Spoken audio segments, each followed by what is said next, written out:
very good to be here today and to welcome you to this very special service of remembrance. Exactly 90 years ago at 11 o'clock on the 11th day of the 11th month, the Great War came to an end in a railway carriage. Just a week before, the engineer in charge of the North Region Railways of France, Arthur Pierre Toubou, had been instructed to find a suitably discreet place which could accommodate two trains. By coincidence, on the outskirts of Compiègne, in the forest of Réfonds, lay an artillery railway embankment. Set deep within the wood and out of the view of the masses, the location was ideal. Early in the morning of the 8th of November, a train carrying Maréchal Ferdinand Foch, its staff and British officers, arrived on the siding to the right. The train formed a mobile headquarters for Foch, complete with a restaurant, car and office. At 0700 hours, another train arrived on the left-hand track. One of the carriages had been built for Napoleon III and still bore his coat of arms. Inside was a delegation from the German government seeking an armistice. There was only 100 meters between the two trains. For 3 days, the two parties discussed the terms of an armistice until at 0530 on the 11th of November, the leader of the German delegation signed the armistice in Wagon Lee Company Car number 2419D. Within 6 hours, the war would be over. In one sense, how appropriate that the setting for the ending of 4 years of unprecedented bloodshed and carnage should have been a railway carriage. Because without the railways, it's arguable that the First World War could never have taken the form that it did. It was the great 19th century expansion of railways across Europe that provided the infrastructure to move men and weapons quickly from place to place. And once the battle lines were drawn along the miles of trenches, what is often forgotten is the role of light railways in maintaining those front lines.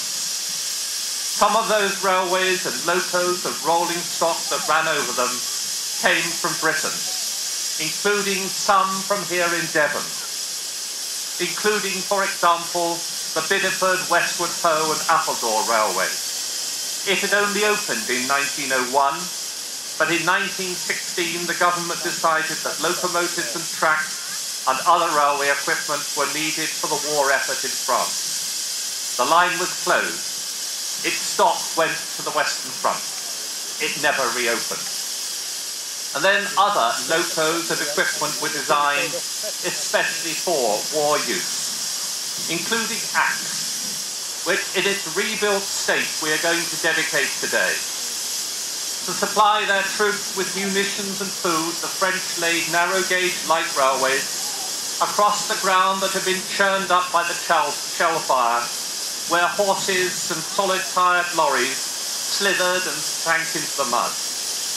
In 1915, at a time when their own locomotive manufacturers were already at full stretch, the French government ordered from Sir Stuart of Stoke-on-Trent a batch of new locos known as the Joffre class after the French commander-in-chief. When the British took over the front-line section north of the Somme, the scene of the devastating battle that began when the British went over the top on the 1st of July, they inherited 3 of these railways, with wagons and locos such as Axe, which now, after its rescue and rebuild, has come home to North Devon, and which in a little while we're going to dedicate and bless. And that act of dedication is not just the acknowledgement of a new addition to this line.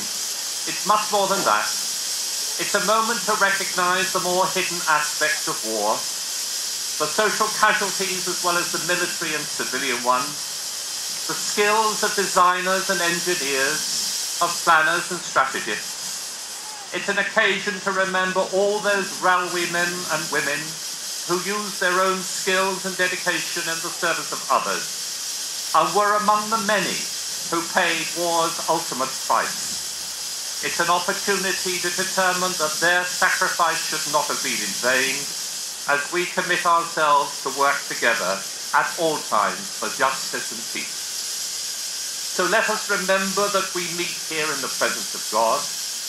Let us remember with thanksgiving and sorrow those whose lives in world wars and other conflicts, past and present, have been given and taken away.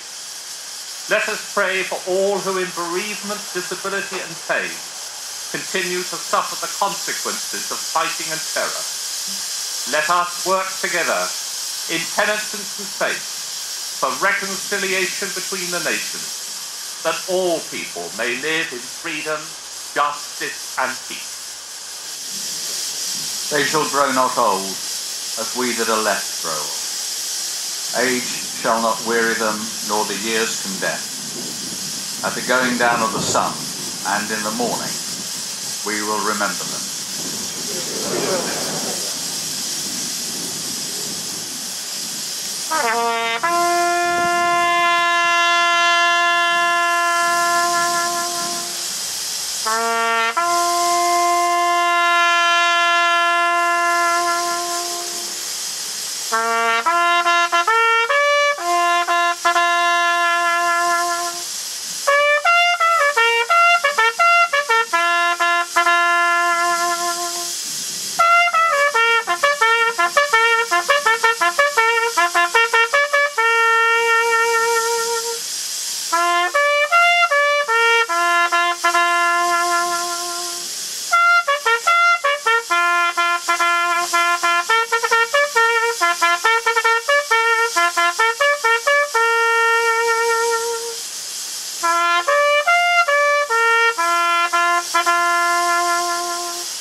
When you go home, tell them of us and say, for your tomorrow we gave our today.